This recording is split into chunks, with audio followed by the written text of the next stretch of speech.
mother always said I shouldn't work. Well, she was from that generation, you see. Stoic, hard-faced women who suffered but never let on.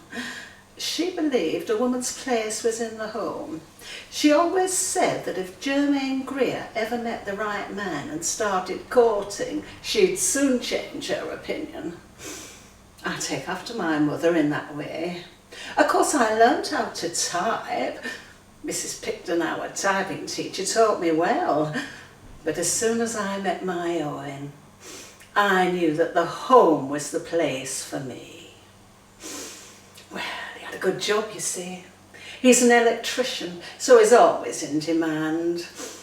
By the time we were 30, he even had his own office, his own little empire. Employed quite a few staff, and there was talk at one time of him, well, becoming a mason. But he's begun to slow down in recent years. The business has become more, well, streamlined. His choice, of course. It's just him, his apprentice Oliver, who's a nice kid, clearly a result of the BTEC generation, and a girl called Keely who does the accounts and looks after the office. I've caught sight of her once or twice. Met her briefly in passing. Pretty young thing. Slight figure. One of those faces that looks permanently surprised. Covered in makeup, of course, as are all the young girls. And the longest nails you've ever seen. Keely told me they're called shellacs. Poorly pronounced, of course. I said to her, I thought shellacs was an Indian dish. How she types with those nails. Mother always said you could tell how hard a woman worked by the length of her nails. I do worry about Owen. Dr. Gillette Wallace said he had high blood pressure. Well, of course he's got high blood pressure, I said. He works hard, 7 days a week. He said that Owen needed to reassess his diet. Reassess his diet? I do all of his meals for him. Cook him traditional meals like my mother used to cook for my father, and he never had high blood pressure. It was a stroke that killed him. Not that we were told that. I mean, I was only a child at the time. I don't think these doctors always know what they're talking about.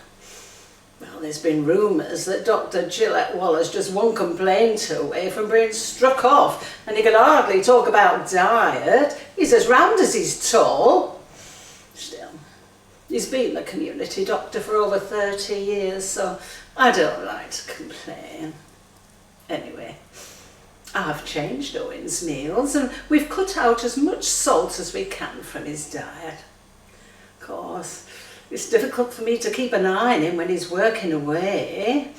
Sometimes he has to be away 2 or 3 nights a week. Some of these big companies prefer their buildings to be rewired at night. Still, he assures me he's eating well, and I do trust him. Owen's just been on the phone. That Keely's handed in her notice. In fact, she's refusing to work. Just packed up her stuff and walked out with immediate effect. I knew the silly girl wouldn't last. Probably spent more time twittering on that social media than she ever did looking at Owen's accounts. He'll never get a replacement at such short notice. I said to him, I'll come into the office and keep things ticking over until you get somebody new. Well, Owen was unsure at first, as was I. A mother would never have approved, but then I'm a dutiful wife and I have to help out when I can. Of course, it also means I can keep an eye on what he's eating at work. I do him his packed lunch, but I'm sure him and that Oliver go out for lunch and snacks and stuff every day. Of course, it means I won't be able to spend as much time looking at his diet. Still, I'll only be in the office for a few days, hopefully. Owen can't cook. and I wouldn't expect him to. He's a working man after all. Perhaps this afternoon I'll make up some meals and put them in the freezer for next week. Well, you wouldn't believe it. I've had so much fun in the office today. Who would have thought it, eh? Me, a working girl. It took me quite a while to get used to the computers, but I got there in the end. Actually, I enjoyed it. Answering the phones, creating Owen's schedule, keeping an eye on his diet. Although I will say that Keely did not run a tight ship. The desk was a mess, and she had one of those pens that had all the fluff on the top. She must have a thing for flamingos. It's ever so interesting when you go through the accounts, you know. What goes in, what goes out, then tallying it all up. It's like doing a Sudoku. You get a real sense of achievement when everything balances. There's so many overheads you just wouldn't realise exist.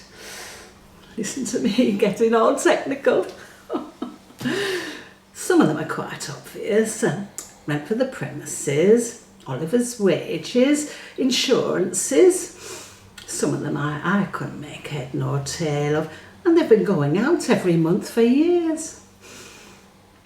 Owen said not to worry too much about those. I think I'll make Oliver a packed lunch for tomorrow too. Him and Owen are working away this week, and that Oliver looks like he could do with a bits of something nutritious, you know. Needs mothering. I've always been quite maternal, but God had other plans for me. My mother said not to worry about things like that when I got married. Just lie back and think of England, preferably once a week and just before morning service. I'm still in the office. Mrs. Picton would be very impressed by the way I've arranged my desk. A tidy desk promotes a tidy mind, she used to say, and she was right. I saw that Keely when I popped into the chemist to get Owen some Gaviscon. He's had awful indigestion, you know. I'm sure she knew who I was, but she wouldn't even look me in the eye. I stared at her, of course, wanted her to know how ashamed she should be to leave a man in poor health in the lurch like that. Not that Owen is in poor health. Dr. Gillette Waller said that his blood pressure had improved. Well, it's because I'm keeping an eye on him, isn't it? Cutting out all the bad things from his diet. If he didn't have me, he wouldn't eat at all. He's at a loss in the kitchen. I'll miss the office when I have to leave. There's a new girl starting next week. Well, she probably won't last either. None of them ever do. But then that's today's generation for you. I don't know how they think they'll make it in the world, all too fly by night. There was one office manager who worked there for a number of years. Can't remember her name. It was something European. She was quite organised, even though she didn't know how to make a proper cup of tea. Mother always said that about Europeans, but then she also said that at least Mussolini had made the trains run on time. What was her name? Oh, that's going to irritate me all day now. Left because she had a baby. I don't know what she had. Oh, it never kept in touch. She's probably gone back home. Well, she was unmarried, you see. That baby must be a teenager by now. I had just finished rearranging the invoices into alphabetical order as opposed to chronological when the phone rang as I was about to leave the office. Had it been 1 minute earlier, I would not have answered. I can't bear being interrupted mid-job, and that rearranging needed all of my concentration. It was a strange voice, a peculiar inflection, Well, initially I thought it were kids playing a prank. Can I speak to my dad, it said. Well, I presumed it was the wrong number. Oh, he was a lovely boy, but you can tell by the blood fluff on his chin that he hasn't got it in him. You've got the wrong number, dear, I said. I thought I'd play it polite, even if it was a prank. Mrs. Picton always taught us the importance of a good telephone etiquette. Is my dad there? The voice repeated. Well, by this point I was rather irritated. Who's your father? I said. Owen, the voice said. That's not a very common name, is it? Owen, I inquired. Owen who? Owen Ralph, the child said.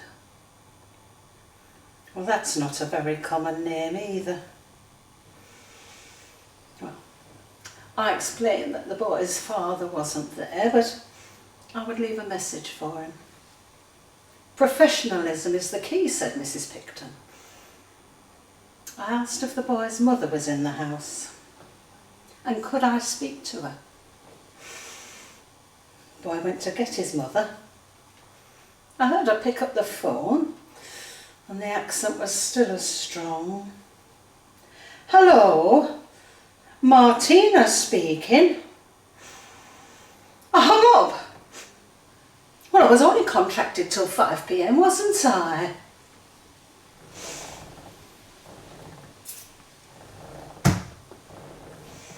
See, I knew it was a European name, didn't I?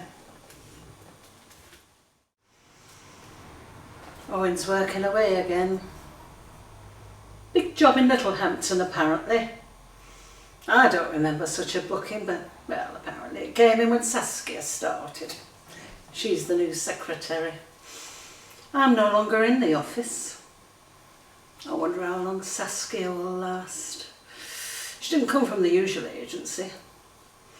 Owen said they've been very uncooperative in providing him with any new staff, and that Keely put in a complaint. Must be something to do with Oliver. Well, he's full of hormones, the poor boy. I know Owen's not in Littlehampton, of course. He always leaves receipts in his work clothes. I've noticed recently that they don't always match up with the locations he tells me he's at. I haven't said anything. Well, what would I be denying him of? He's got a ready-made family, hasn't he? She's got something that I couldn't give him. My little girl was born with a hole in the heart, you know. She didn't stand a chance. They let me hold her, though. Oh, she was beautiful. She had Owen's eyes. Well, she had all of his features. Well, we were distant from each other for a while, of course. Maybe that went on a little too long. Mother came to stay for a week. She taught me well. 1 year later, Martina left the office. Mother said that these things were all sent to try us. It was all part of God's plan. Her faith was very strong to her. She had holy water from Lourdes in a little bottle shaped like the Virgin Mother. She always gave it a little delicate kiss as she passed it on her dressing table. She never remarried when Father died. She always said to me, "You marry for life, one partner, like penguins." What I've achieved anyway. I've not even got my own bank account, let alone a pension. Mrs. Picton never taught us about pensions. Stoic, dutiful, just like Mother taught me. Every day I get up and make him his breakfast. He'd never know. And we can both keep secrets. and I wave him off and give him his packed lunch. He was particularly pleased this morning. He's got salted beef sandwiches. I couldn't concentrate on the sermon or the eulogy. She was there. Slipped in at the end, but I noticed her. I would have been the only one that noticed her, but of course Christine, who does the flowers for the church, asked who she was. Owen's old secretary, I told her, all matter of fact, and then moved on to compliment Christine on her brooch. I knew that would put her off the scent, and she'd become so consumed with telling me how much it had cost. She was different to how I remembered. She still had those piercing eyes, but something about her had changed. Well, maybe it was just age, or maybe it was worrying about how she'd explain away to her son each Christmas why his father wasn't there, and why his father couldn't attend parents' evenings or school performances. Maybe Owen did attend parents' evenings and school performances, I don't know, but he never spent Christmas with them. He was always with me. He loved Christmas.